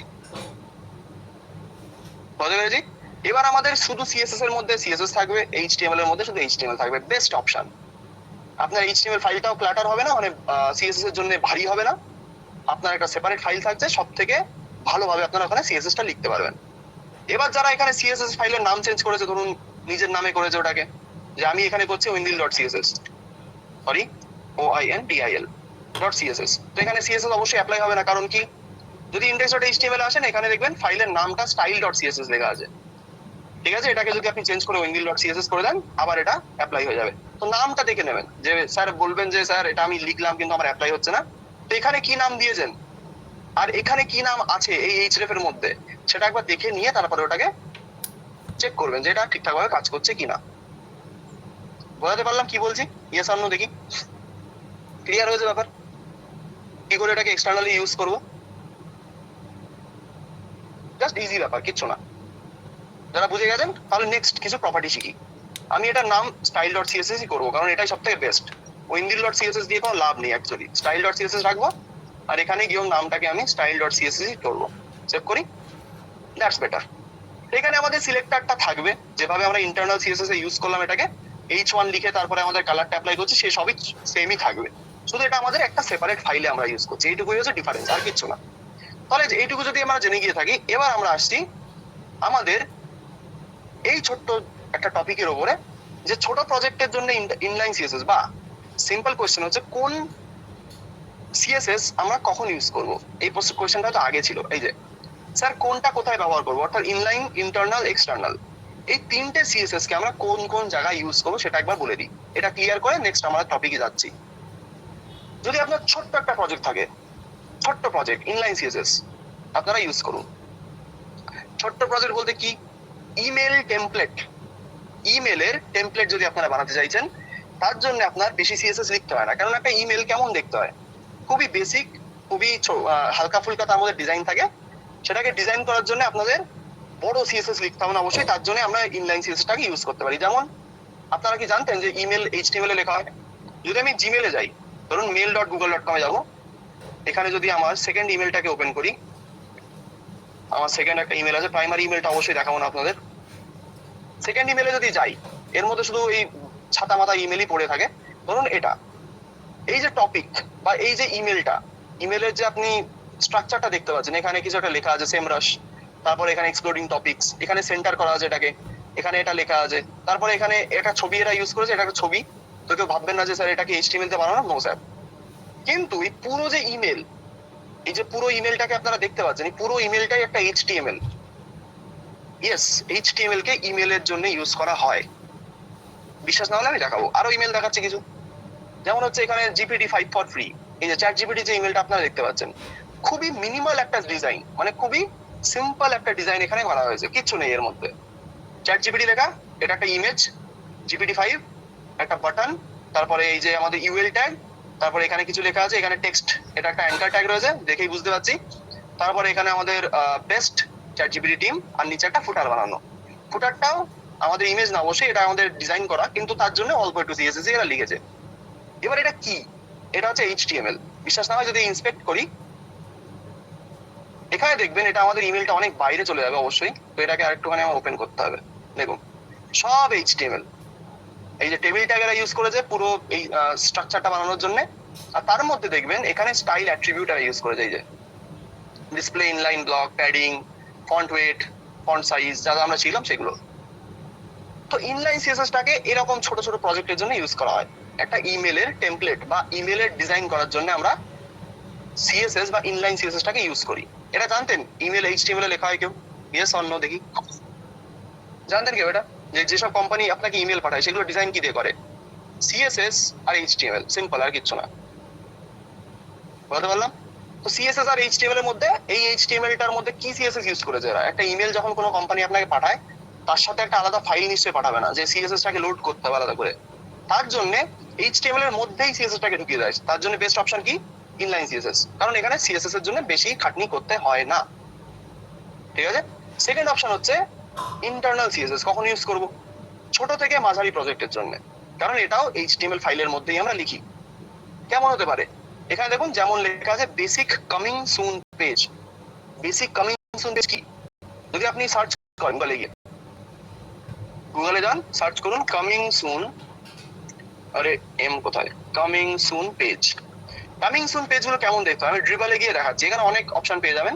একটা ওয়েবসাইট যখন ও রেডি হয় না, মানে যতক্ষণ না রেডি হয় ততক্ষণ আপনি একটা কামিং সুন বলে এরকম একটা লেখা দেখাতে পারবেন। এই যে ধরুন এটার এক্সাম্পলই দিচ্ছি, এই যে কামিং সুন, তার নিচে কিছু একটা ডিজাইন, হালকা ফুলকা ডিজাইন রয়েছে। তো এই সমস্ত যে সিঙ্গেল পেজ গুলো হয়, যে ওয়েবসাইটটা এখনো রেডি নয়, ঠিক আছে, এটা খুব তাড়াতাড়ি আসছে, তো এই সমস্ত ছোটখাটো পেজের জন্য আপনারা কি ইউজ করবেন? সিম্পল কথায় বলতে গেলে একটা ইন্টারনাল সিএসএস। ঠিক আছে, কারণ এর মধ্যে আমাদের আলাদা করে সিএসএস ফাইল মেনটেন করা লাগে না। তো এরকম যদি হালকা ফুলকা ডিজাইন আপনার করতে হয়, ইন্টারনাল সিএসএসটা আপনারা ইউজ করবেন, কারণ তার জন্য এক্সট্রা কোনো ফাইল আপনার অবশ্যই লাগবে না। বলতে পারলাম? ইয়েস অর নো দেখি। কামিং সুন পেজ জানেন তো? জানেন আপনারা অনেক ওয়েবসাইটে দেখেছেন যে কামিং সুন পেজ, এরকম কোন একটা ওয়েবসাইট রেডি নয় এখনো, খুব তাড়াতাড়ি আসছে স্যার লগ ইন পেজের জন্য, তখন আপনারা এক্সটার্নাল সিএসএস ইউজ করুন, কোনো চাপ নেই। ঠিক আছে স্যার, জিমেলে কিভাবে জেনারেট হয়? ওটা আপনি লেখেন, যেটা সে লেখার পরে কোম্পানিরা আপনাকে যেভাবে আপনি জিমেল পাঠান, ঠিক আছে, এটা বলে দেওয়া ভালো, নাহলে অনেকে কোয়েশ্চেন থাকবে স্যার আমরা এইচটিএমএল কি করে লিখবো জিমেলের মধ্যে। তার থেকে বেটার বলেই দিই, দাঁড়ান এক সেকেন্ড, মেলটাকে ওপেন করি আরেকবার। আমরা এখানে যে নর্মাল কম্পোজ করি, মেল কম্পোজ করছি, দেখুন এখানে গিয়ে আমি টু সাবজেক্ট এইসব লিখতে পারি। এখানে গেলে আপনি এইচটিএমএলটা অ্যাকচুয়ালি লিখছেন না, কারণ এখানে কোনো এইচটিএমএল ইনজেক্ট করার জায়গা নেই। ঠিক আছে, যদি আপনার একটা এইচটিএমএল ইনজেক্ট করতে হয় একটা ফাইলের মধ্যে বা এইচটিএমএল এর বা কোনো একটা ইমেলের মধ্যে, আপনাকে একটা কোড থেকেই সেটাকে করতে হবে, কারণ সেখানে এইচটিএমএলটাকে আপনি আলাদা করে ইনজেক্ট করে একটা ইমেল হিসেবে পাঠাতে পারবেন। তো এই যে কোম্পানি চ্যাট জিপিটি, এরা কি নিজে বসে বসে কোড লেখে যে স্যার আমার ইমেলের জন্য এটা আমি লিখবো, যে ইমেলের টেমপ্লেট এরকম হবে? তো ইনলাইন সিএসএস কি তারা বসে বসে লেখে? না, তাদের একটা টেমপ্লেট অলরেডি বানানো আছে, সেটা হয়তো জাভাস্ক্রিপ্টে বানানো, সেটা হয়তো পিএইচপি তে বানানো, বা সেটা হয়তো টাইপস্ক্রিপ্টে বানানো। সেই তার মধ্যে আমাদের জাস্ট ডেটাটা চেঞ্জ হয়, যে কাকে আমি পাঠাচ্ছি তার শুধু নাম চেঞ্জ হবে, বাদ বাকি এখানে যা টেমপ্লেট আছে সেটা সেরকমই থাকবে। সেই কারণে এটাকে টেমপ্লেট বলা হয়। আপনি যদি এখান থেকে কম্পোজ করেন ইমেল, তো এখানে আপনি এইচটিএমএল লিখতে পারবেন না। যদি আমি এখানে এইচটিএমএল লিখি, H1 হ্যালো ওয়ার্ল্ড, ঠিক আছে, এটা এইভাবেই যাবে। আমি লিখেছি H1 হ্যালো ওয়ার্ল্ড, এখানে আমাদের কিন্তু ওটা জেনারেট হবে না, যে একটা H1টা কেমন দেখতে হয়, একটু বোল্ড একটু বড়, সেটা এখানে অটোমেটিক জেনারেট হবে না। এটা একটা স্ট্রিং বা একটা লেখা হিসেবেই আমাদের যাবে। বলতে পারছি? তো সেই কারণে আমাদের সেরকম কোনো সার্ভিস ইউজ করতে হয় যারা কোড থেকে ডাইরেক্ট এইচটিএমএল পাঠাতে পারে, যেমন রিসেন্ড। এটা আপনাদের দেখিয়ে রাখছি, যদি কোনোদিন বড় কোনো জায়গায় আপনারা চলে যেতে পারেন, অবশ্যই নিজের জন্য কিছু একটা বানাচ্ছেন, রিসেন্ডের সার্ভিসটা আপনারা ইউজ করতে পারবেন। রিসেন্ডের সার্ভিসের মধ্যে রিসেন্ড এই জিনিসটা অ্যালাউ করে যে তারা একটা এইচটিএমএল কে পাঠাতে পারে।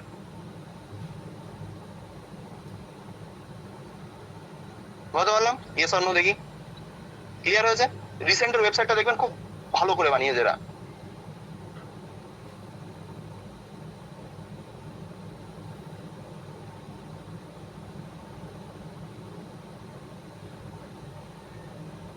স্যার এখান থেকে কি আমাদের সার্টিফিকেট দেওয়া হবে? অবশ্যই। আপনারা যদি কোডটাকে সাবমিট করেন, একটা অ্যাসাইনমেন্ট দেওয়া হবে, সেটা সাবমিট যদি করেন অবশ্যই সার্টিফিকেট পাবেন। জিমেলে কি টেমপ্লেট ইউজ করা যায়? টেমপ্লেট আপনি কোডের মধ্যে করতে পারবেন, এটাকে নর্মালি আমরা কম্পোজ করতে পারি না। এই অ্যানিমেশনটা কিভাবে করে? টাইপস্ক্রিপ্ট দিয়ে।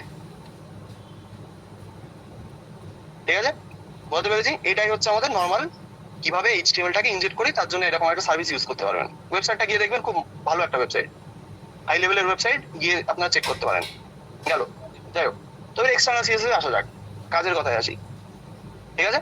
এক্সটার্নাল সিএসএসটাকে আমরা কেন ইউজ করি? বড় থেকে খুব বড় প্রজেক্টের জন্য আমরা এক্সটার্নাল সিএসএস ইউজ করি, যেমন একটা পোর্টফোলিও ওয়েবসাইট বা একটা ই কমার্স ওয়েবসাইট বা আপনার বিজনেস ওয়েবসাইট, যেটা ডিজাইন অনেক বড় হয়।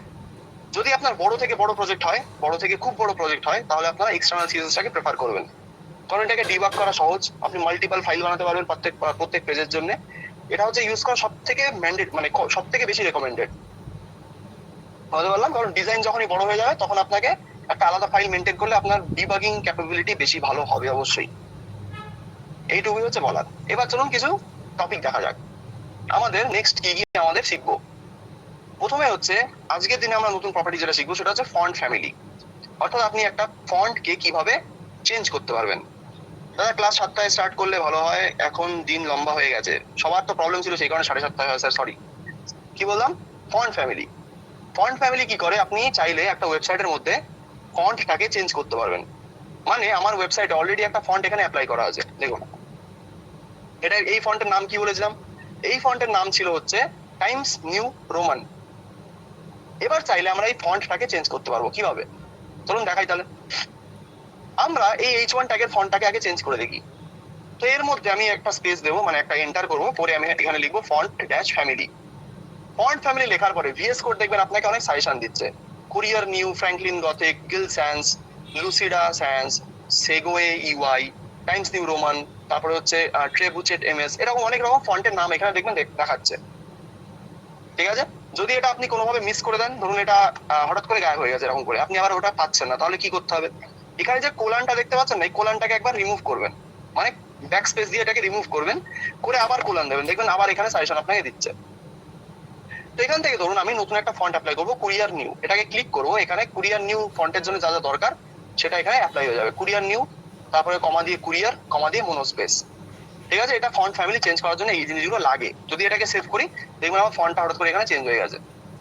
এবার আপনি যদি আমার মতো ফন্ট গুলো না দেখতে পান, আগে থেকে বলে দিচ্ছি, এটা একটা সাজেশন বা একটা রেকমেন্ডেশন। সেটা কি? ধরুন আমি এখানে যে যে ফন্ট গুলো দেখতে পাচ্ছি, কুরিয়ার নিউ, ফ্র্যাঙ্কলিন গথিক, এই সমস্ত ফন্ট যদি আপনার কম্পিউটারে না দেখায়, তাহলে ওটার জন্য আমাকে কেউ দোষারোপ করবেন না, কারণ আমার এই যে ফন্ট গুলো দেখাচ্ছে এগুলো অ্যাকচুয়ালি আমার ল্যাপটপে অলরেডি ইনস্টল করা, সেই কারণে এগুলো এখানে দেখতে পাচ্ছি, বলতে পারলাম। আরো অনেক ফন্ট ইনস্টল করা আছে, এগুলো এখানে অল টাইম দেখায় না, কারণ বিশেষ করে সাজেশন লিমিটেড, ঠিক আছে? যদি আপনার অন্য কোনো ফন্ট দেখায়, সেটাকে অ্যাপ্লাই করে দেখবেন, অ্যাপ্লাই হবে, কিন্তু আমার মতো সেম ফন্ট হয়তো আপনাদের দেখাবে না। যেমন এখানে একটা ফন্ট আছে সিস্টেম ইউআই অ্যাপেল সিস্টেম, এটা আপনাদের নেই, কারণ এটা ম্যাকবুকের জন্য, যে ম্যাকবুকের যে সিস্টেমের ফন্ট, অর্থাৎ ওটার নাম কি স্যান্স ক্যালিফোর্নিয়া নাকি একটা বলে, সেটা এখানে অ্যাপ্লাই করবে। যদি এটাকে সেভ করি, এটা অ্যাপেলের বাই ডিফল্ট যে ফন্টটা থাকে সেটা এখানে অ্যাপ্লাই করবে। এটা তো আপনাদের উইন্ডোজে অবশ্যই এটা থাকবে না, কারণ ওটা ওর মধ্যে আপনাকে আলাদা করে হয়তো ইনস্টল করতে হবে। কিন্তু যদি না দেখতে পেয়ে থাকেন, ওটার জন্য আমাকে কেউ দোষ দেবেন না, কারণ ফন্ট গুলো এইভাবেই কাজ করে, যেগুলো ইনস্টল করা সেগুলোই আপনি এখানে দেখতে পারবেন। যেমন এর মধ্যে আরেকটা ফন্ট আছে, যদি এখানে অ্যাপ্লাই করি, আমার মনে আছে না, যদি আমি লিখি কার্সিভ, সেভ করবো, এটা কার্সিভ অর্থাৎ জড়ানো পেঁচানো লেখা এটা চলে আসবে। এবার এটাও গেল আমার সিস্টেম ফন্ট। কেউ কি চেঞ্জ করতে পেরেছেন? দেখি কার কার এটা হয়ে আছে। কেউ কি এই জিনিসটা চেঞ্জ করতে পেরেছেন ফন্ট ফ্যামিলি দিয়ে? এখন যেটা দেখালাম সেটা ইজি জিনিস, কিচ্ছু না,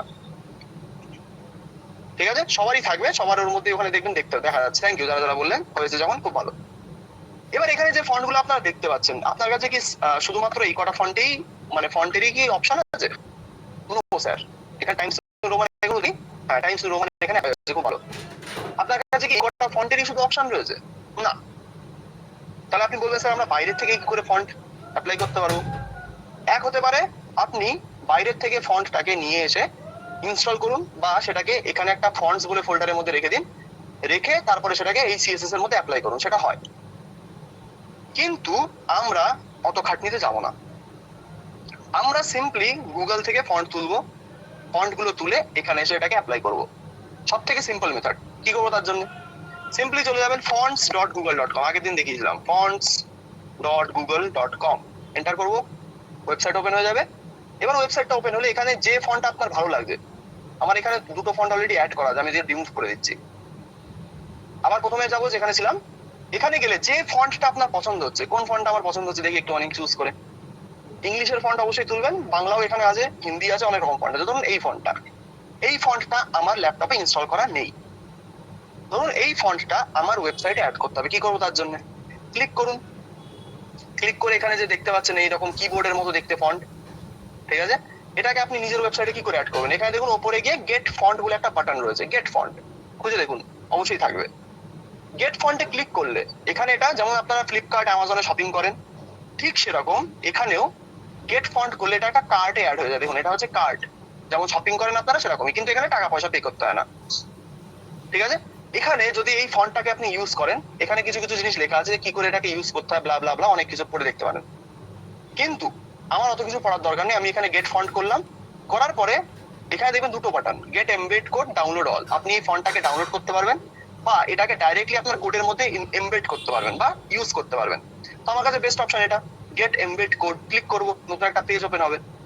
এবার পেজ ওপেন হলে এখানে আপনাদের কিছু এইচটিএমএল এর কোড থাকবে, ভালো করে পড়ে দেখবেন কি লেখা আছে, embed code in the head tag of your HTML. তো হেড ট্যাগ আমরা চিনি, ইয়েস অর নো? বলুন, হেড ট্যাগ আমরা চিনি তো? সরি, হেড ট্যাগ আমরা চিনি সবাই। তো হেড ট্যাগ যদি চিনি তাহলে আমাদের এই কোডটা কপি করে হেড ট্যাগে পেস্ট করতে কোনো প্রবলেম হবে না। যদি আমি এখান থেকে এই কোডটাকে তুলি, কপি কোড করলাম, কপি কোড করার পরে ভিএস কোডে যাব, গিয়ে এইচটিএমএল এর মধ্যে গিয়ে যেখানে আমাদের সিএসএস টা আছে তার নিচে বা উপরে যে কোনো জায়গায় গিয়ে এটাকে দেবো পেস্ট করে, এইভাবে সেভ করব। ঠিক আছে, এখানে দেখবেন তিনটে লিংক ট্যাগ আমার শুধু এসছে, আর কিছু না।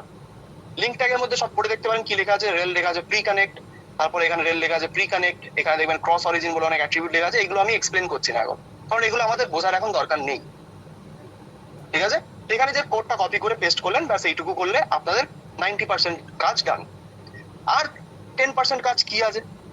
10% কাজ হচ্ছে এর নিচেই দেখবেন আর একটা বক্স বানানো, কি বলছে, কি নাম, লিবার্টাইনাস বা লিবার্টিনাস কিবোর্ড সিএসএস ক্লাস। মানে এর মধ্যে কি লেখা আছে দেখুন, এখানে font family, font wait, font style, তিনটে প্রপার্টি আপনার লেখা রয়েছে। এখান থেকে আমরা ফন্ট ফ্যামিলি প্রপার্টিটা চিনি, একটু আগেই শিখলাম। যদি আমি এটাকে কপি করি, শুধু ফন্ট ফ্যামিলি প্রপার্টিটাকে কপি করবেন, পুরোটা যে ভ্যালু আছে সেই শুদ্ধ কপি করে যদি আপনি এই H1 ট্যাগের ফন্ট ফ্যামিলিটাকে এই দিয়ে রিপ্লেস করে দেন, ঠিক আছে, রিপ্লেস করার পরে আমি যদি এটাকে সেভ করি, ডান, ফন্ট আপনার ওয়েবসাইটে অ্যাপ্লাই হয়ে গেছে। সিমিলারলি যদি পি ট্যাগের জন্য এটাকে অ্যাপ্লাই করতে হয় কি করবেন, জাস্ট পি ট্যাগটাকে সিলেক্ট করুন, এইভাবে দিন, ফন্ট ফ্যামিলি যেটা কপি করেছিলাম সেটাকে পেস্ট করব, সেভ করব, পুরো ওয়েবসাইটে এই ফন্টটা অ্যাপ্লাই হয়ে যাবে। দেখুন পুরো ওয়েবসাইটে এই ফন্ট আপনি দেখতে পাবেন। কি করলাম বোঝাতে পেরেছি? Yes or no? আরেকবারও বলবো, চিন্তা নেই, যাদের কোয়েশ্চেন আছে স্যার আরেকবার বলুন, অবশ্যই বলবো, চাপ নেই। বোঝাতে পেরেছি এটুকু? স্যার আমরা যদি ডাউনলোড করবো, ওটা আমি দেখাবো না স্যার এখন, ঠিক আছে। যাদের প্রবলেম আছে, দাদা এই 3D অ্যানিমেশন কি ফ্রিতে পাওয়া যায়? অবশ্যই পাওয়া যায়, কিন্তু তার জন্য রিঅ্যাক্ট আপনাকে শিখতে হবে, কারণ এগুলো এইচটিএমএল এর জন্য হয় না। বলতে পারলাম? বাট কি লিখে সার্চ করবো দেখালাম তো একটুখানি আগে, সার্চ করার দরকার নেই, আমি সার্চ করিনি কিছু, আমি font.google.com এ গেলাম, বা যদি সার্চ করেন Google fonts, Google fonts search করে প্রথমে দেখবেন ওয়েবসাইট চলে আসবে গুগল ফন্টস, ক্লিক করবেন, ওপেন হবে। ওপেন হওয়ার পরে আমার দেখবেন এখানে অলরেডি একটা ফন্ট রয়েছে, কারণ আমি একটুখানি আগে একটা ফন্ট এখানে সিলেক্ট করেছিলাম। তো আমি এটাকে রিমুভ করে দিচ্ছি আগে থেকে, ক্লিন ভাবে শুরু করা যায় একবার, ঠিক আছে। আবার ওয়েবসাইটে যাবো, যাওয়ার পরে এখানে আপনি ফন্ট কোনটা আপনার পছন্দ হচ্ছে সেটা চুজ করুন, কেনার মতো, জিনিসপত্র কেনার মতো। ধরুন আমার এখান থেকে যে এই ফন্টটা ভালো লেগেছিল সেই কারণে এটাকে অ্যাড করেছিলাম। ধরুন আমার আরো কিছু ফন্ট লাগবে, ধরুন কোন ফন্টটা এখানে ভালো একটুখানি সুন্দর লাগছে দেখতে, একটু দেখে নিন কোনটা ভালো লাগছে। এমন একটা ফন্ট চাই যেটা দেখে যেন সবাই বুঝতে পারে যে হ্যাঁ স্যার চেঞ্জ হয়েছে। কোনটা? এই দেখুন এখানে বাংলা ফন্টও আছে, আপনি চাইলে বাংলা ফন্টও ইউজ করতে পারেন। ধরুন এটা কার্সিভ ফন্ট একটা, এটাকে আমি ক্লিক করব, পছন্দ হয়েছে, ক্লিক করলাম, শপিং করার মতো। এখানে গেট ফন্ট করব, কেনার মতো, ঠিক। গেট ফন্ট করার পরে এখানে গেট এমবেড কোড দেখতে পারবেন, ঠিক আছে।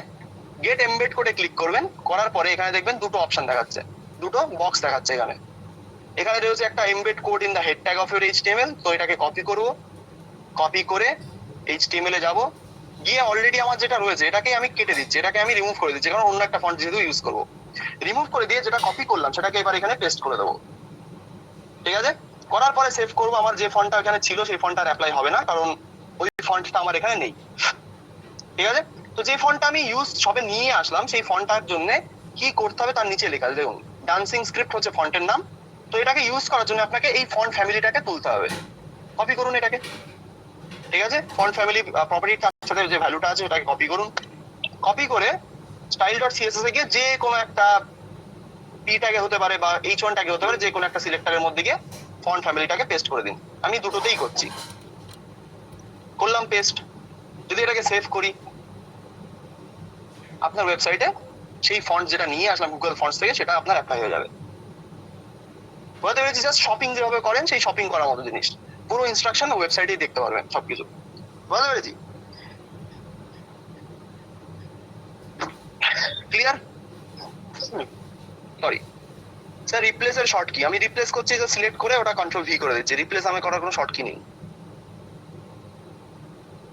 ঠিক আছে? সিলেক্ট করি, পেস্ট করে দিই ওটাকে, আর কিছু না। ক্লিয়ার?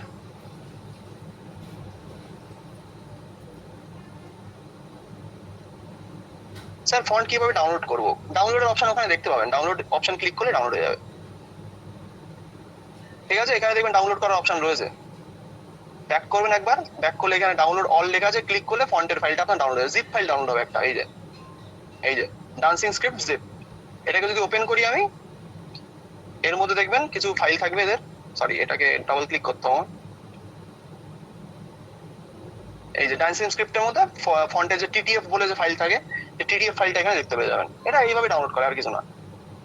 ডিলিট করে দিচ্ছি, আমার লাগবে না যেহেতু। বলতে বললাম এটাই হচ্ছে আমাদের ফন্ট ফ্যামিলি, বা ফন্ট কিভাবে আমরা গুগল থেকে তুলতে পারি। ক্লিয়ার হয়েছে ব্যাপার? একবার বলে দিন লাস্ট বার, তাহলে নেক্সট প্রপার্টি শেখাবো।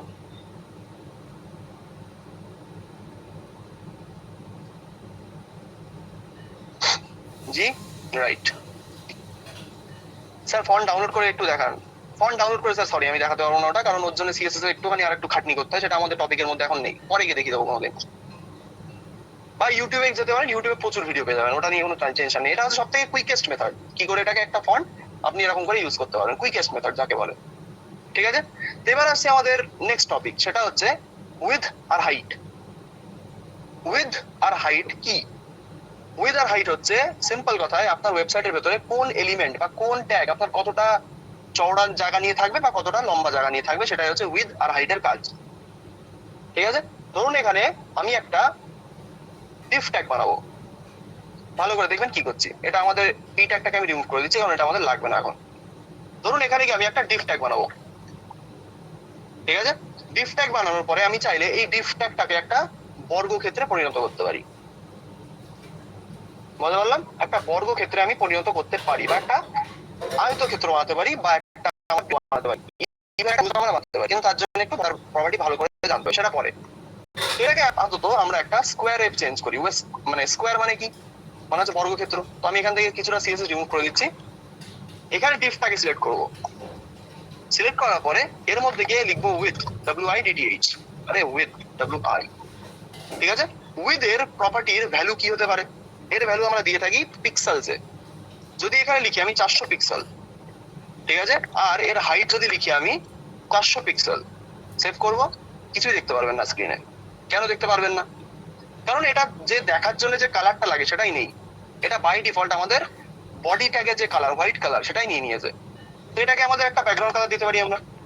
ব্যাকগ্রাউন্ড কালার কি দিতে পারি স্যার? ধরুন গ্রিন, সেভ করব। এই হচ্ছে আপনার ডিফ ট্যাগ, ঠিক আছে? এটা হচ্ছে আপনার ডিফ ট্যাগ। যদি এটা আপনি বৃত্ত বানাতে চান, বা এটা ধরুন একটা আয়তক্ষেত্র আপনি বানাবেন, আয়তক্ষেত্র মানে যার দৈর্ঘ্য আর প্রস্থ আলাদা হয়, এখানে গিয়ে উইথ আর হাইটের প্রপার্টিটা একটু চেঞ্জ করে দিন। ধরুন এখানে উইথটাকে আমি 600 পিক্সেল করবো, একটা আয়তক্ষেত্র তৈরি হয়ে যাবে। বলতে পারলাম? যদি এটাকে আপনি 700 পিক্সেল করেন বা 900 পিক্সেল করেন, এটা আরো লম্বা হয়ে যাবে, মানে চওড়া হয়ে যাবে। সিমিলারলি যদি এখানে হাইটটাকে একটু চেঞ্জ করেন, ধরুন এটাকে 800 পিক্সেল করবেন, এরকম করে এটা আরো একটু বড় হয়ে যাবে, ঠিক আছে? এবার এখানে গিয়ে যদি আপনি বর্ডার অ্যাপ্লাই করতে চান সেগুলোও পসিবল, সবকিছু হবে এখানে। কিন্তু আমি এখানে সিম্পল একটা বৃত্ত বানিয়ে আপনাকে দেখাচ্ছি, কারণ এগুলো এক্সারসাইজ একটা ভাবতে পারেন, যেটা প্র্যাকটিস করলে উইথ আর হাইটের ব্যাপারটা ভালো করে বুঝতে পারবেন। তো এটাকে যদি আমি একটা গোল করতে চাই, গোল মানে হচ্ছে একটা বৃত্ত বানাবো, কি করবো তার জন্য? সিম্পল এখানে বর্ডার রেডিয়াস প্রপার্টিটাকে ইউজ করুন, লিখবো border dash radius. Border radius লেখার পরে এখানে আমি লিখবো 50%, যেটা আমি আগের দিন শিখিয়েছিলাম। এবার যদি এটাকে সেভ করেন দেখবেন এটা পুরো গোল হয়ে গেছে, একদম পারফেক্ট সার্কেল যাকে বলে, সেই পারফেক্ট সার্কেলটা আপনি এখানে দেখতে পারবেন। এবার বুঝতে পারলাম, এটাই হচ্ছে আমাদের সিম্পল একটা ডিফ ট্যাগকে আমরা একটা সার্কেলে চেঞ্জ করলাম। এবার যদি এটাকে আপনি একটা এলিপস বানাতে চান, মানে একটা কি বলবো ডিমের মতো আকৃতি বানাতে চান, তার জন্য কি করতে হবে, এখানে উইথটাকে একটু বাড়িয়ে দিন, দেখবেন এটা ডিমের মতো দেখতে হয়ে যাবে। এটা আমি বুঝিয়েছিলাম যে উইথ আর হাইট যদি আলাদা হয় তাহলে আপনার কখনো একটা পারফেক্ট সার্কেল তৈরি হবে না, সেটা এখানে আপনি দেখতে পারবেন। এবার বলতে পারলাম এই উইথ আর হাইট দিয়ে আপনি একটা যে কোনো এলিমেন্ট স্ক্রিনে যেটা আপনি যে ট্যাগ ইউজ করছেন সেই ট্যাগের উইথ আর হাইটটাকে কন্ট্রোল করতে পারবেন। কিন্তু এটাকে ম্যানুয়ালি ইউজ করা খুবই ভয়ানক, কারণ আপনার যত রেসপন্সিভ ওয়েবসাইট হয় সেখানে ম্যানুয়াল উইথ আর হাইট কখনো দেয় না সবাই। ইমেজের ক্ষেত্রে হতে পারে, মানে ছবির জন্য আপনারা ইমেজের উইথ আর হাইটটাকে ইউজ করতে পারেন, কিন্তু নর্মাল লেআউট মানে ওয়েবসাইটটা দেখতে যেমন তার মধ্যে ম্যানুয়াল উইথ আর হাইট ইউজ করা কখনো রেকমেন্ডেড নয়। এটাকে আপনারা শুধু ইমেজ, তারপরে ধরুন ছোটখাটো কোনো একটা ট্যাগের জন্য এটাকে আপনারা ইউজ করুন, কোনো চাপ নেই। বুঝতে পারলাম। এর মধ্যে গিয়ে আপনারা কন্টেন্ট অ্যাড করুন কোনো, ধরুন এখানে এটাকে আমি বর্ডার রেডিয়াসটা দিচ্ছি না, কালারটাকেও ধরুন কি কালারে করা যায়, এলস ব্লু বলে একটা কালার হয়, এটা করলাম খুবই লাইট আছে যদিও, যদি ধরুন এটাকে স্কাই ব্লু করা যাক, স্কাই ব্লু একটু দেখা যাবে কুল। এর মধ্যে যদি আমি কিছু লিখি, যেমন ধরুন লরেম, উইথ আর হাইট দেওয়া আছে, ভালো করে দেখবেন এখানে উইথ আর হাইট প্রপার্টিটা আমরা দিয়ে রেখেছি। যদি এখানে গিয়ে লরেম লিখি আমি ধরুন 100, এন্টার করবো, সেভ করবো, এটা আমাদের এখানে চলে এসছে, খুব ভালো। কিন্তু যদি এখানে আমরা কন্টেন্টটাকে একটু বাড়িয়ে দিই, ধরুন 500, প্রবলেমটা দেখতে পাচ্ছেন ম্যানুয়ালি উইথ আর হাইট ইউজ করার। যদি আমার কন্টেন্ট আমার স্ক্রিন মানে আমার বক্সের থেকে বড় হয়ে যায়, উইথ আর হাইট যেহেতু আমাদের মানে আমরা ইচ্ছা করে সেটাকে বন্ধ করে রেখেছি, তাহলে আমাদের লেখাটা এই মানে ডিফ ট্যাগ ছেড়ে বেরিয়ে যাবে, কিন্তু আমাদের ডিফ ট্যাগটা যেমন ছিল সেরকমই থাকবে। এটাকে স্যার আমরা কি করে চেঞ্জ করতে পারি, আমাদের কন্টেন্ট যেটুকু হবে আমাদের ডিফ ট্যাগটা সেটুকুই লম্বা হবে। সিম্পল, তার জন্য এখানে হাইটটাকে রিমুভ করে দিন, সিএসএস আপনার অটোমেটিক্যালি হ্যান্ডেল করে নেবে ওটা। যদি এটাকে সেভ করি, এবার কন্টেন্ট যেটুকু সেটুকুই আপনার ডিফ ট্যাগেরও হাইট হবে। বুঝতে পারলাম। যদি এর মধ্যে কোনো কন্টেন্ট না থাকে, ভালো করে দেখবেন, যদি এর মধ্যে আমি যা কন্টেন্ট বানালাম যদি এই কন্টেন্টটা এর মধ্যে না থাকে, তাহলে কি আমরা কালার দেখতে পারবো? আমি কন্টেন্টটাকে রিমুভ করে দিয়ে দিই, ঠিক আছে, আমার কোনো কন্টেন্ট নেই, সিএসএস এর মধ্যেও আমাদের কোনো হাইট নেই, তাহলে কি আমরা এটাকে কালার দেখতে পারবো? ইয়েস অর নো দেখি। আমি যদি সেভ করি ফাইলটাকে, তাহলে কি আমাদের এই ব্যাকগ্রাউন্ড কালারটা দেখাবে এবার? ইয়েস, নো, নো, ওকে, ইয়েস, নো। আচ্ছা, অনেকে লিখছেন নো, অনেকে লিখছেন ইয়েস, ওকে। যারা নো বললেন তাদের জন্য জোরে একটা হাততালি, কারণ এটা দেখতে পারবো না। যদি এটাকে সেভ করি, কোনো কিছুই দেখাবে না, ঠিক আছে। তাহলে বলবে স্যার এটাকে আমাদের কেন ইউজ করতে হবে? তো যখন আমরা একটা উইথ দিয়ে রেখেছি, উইথটা অ্যাপ্লাই হয়েছে, ঠিক আছে, উইথ আমাদের কিন্তু স্ক্রিনে অ্যাপ্লাই হয়েছে, কিন্তু সেই যে ব্যাকগ্রাউন্ড কালার প্রপার্টিটা, ব্যাকগ্রাউন্ড কালার যদি আপনার দেখতে হয়, তাহলে ডিফ ট্যাগের মধ্যে কিছু একটা আপনাকে রাখতে হবে, কিছু একটা সিম্পল একটা এখানে ফুল স্টপ হলেও আপনাকে রাখতে হবে, তাহলে একটা কন্টেন্ট তার মধ্যে থাকবে এবং তার জন্য একটা কালার সে জেনারেট করবে। যদি ফুল স্টপ দিয়ে দেখবেন এখানে এইটুকু জেনারেট হয়েছে। তো কন্টেন্ট কিন্তু খুব ম্যাটার করে একটা ডিজাইনের ক্ষেত্রে, কন্টেন্টটাই আপনার ডিজাইনটাকে একটা ডিজাইনের মতো বানাতে সাহায্য করবে অ্যাকচুয়ালি। কন্টেন্ট এখানে যত বড় থাকবে, ডিফটা অটোমেটিক্যালি, এখানে লরেম লিখছি, ধরুন লরেম, এন্টার, কন্টেন্ট যেটুকু ডিফ ট্যাগটাও সেটুকুই আমাদের লম্বা হবে। এবার উইথ আমাদের আমরা ফিক্স করে রেখেছি, তো উইথ কিন্তু বড় হবে না, উইথ এইটুকুই থাকবে, ঠিক আছে। উইথ আমাদের কিন্তু 400 পিক্সেলই, 600 পিক্সেলই থাকবে। যদি এটাকে আরো কমিয়ে দিই, আমাদের লেখাটাও ছোট হয়ে যাবে, একটু লাইন লম্বা হয়ে যাবে, বাট লেখাটাও ছোট হয়ে যাবে। তো লেখাগুলো কিন্তু বাই ডিফল্ট এইচটিএমএল এর মধ্যে রেসপন্সিভই থাকে। তো উইথ ইউজ করে আপনি সেটাকে একটা ফিক্স করতে পারবেন যে কতটা জায়গা নিয়ে এসে থাকবে। বুঝতে পারলাম। এখানে এই জিনিসগুলো একটু মাথায় রাখবেন আর প্র্যাকটিসটা এটা করতে হবে। এবার প্র্যাকটিস কি করবেন আজকে, এরকম একটা ডিফ ট্যাগ বানাবেন, যেটা আমি এখন দেখাচ্ছি। ডিফ ট্যাগের মধ্যে একটা কন্টেন্ট নিয়ে ব্যাকগ্রাউন্ড কালার, তার সাথে হাইট আর উইথ অ্যাপ্লাই করে দেখবেন যে আপনাদের ডিফ ট্যাগের মধ্যে কালারটা বা হাইট আর উইথটা অ্যাপ্লাই হচ্ছে কিনা, ঠিক আছে। এইটুকুই হচ্ছে কাজ। এটা প্র্যাকটিস করুন, পোস্ট করার ইচ্ছা হলে পোস্ট করুন, কোনো চাপ নেই, বাট নিজের থেকে প্র্যাকটিস করুন, নিজেকে মিথ্যে কথা বলে কোনো লাভ নেই। বুঝতে পেরেছি। তো বাকি যে দুটো প্রপার্টি আমাদের রয়েছে, মার্জিন, প্যাডিং, এই দুটো কালকে দেখিয়ে দেবো, কারণ ছোট দুটো প্রপার্টি, বেশি কাজ নেই এর মধ্যে, কালকে ক্লাসে ওটা হয়ে যাবে। বুঝতে পেরেছি। তো এইটুকু হচ্ছে বাড়ির কাজ, ইয়েস আর নো, বাড়ির কাজ। বুঝতে পেরেছি কি করতে হবে। ডিফ ট্যাগ উইথ হাইট আর ব্যাকগ্রাউন্ড কালার, এটা দিয়ে যেটা আমি করলাম, একটা রেক্ট্যাঙ্গেল, একটা বক্স, সেটা আপনার জেনারেট করার, সেটাই আপনি করুন। আরো হোমওয়ার্ক দিন ভাইয়া, এগুলো বেশি ইজি হয়ে যায়। খুব ভালো। কি বলেন স্যার? আমার নিজে হাতে করা অনেকগুলো সাইট বানানো আছে, তো আমি কিভাবে এটা আপনার পেজ বা আপনাদের কাছে পৌঁছে দেবো, যদি একবার দেখিয়ে দিতেন।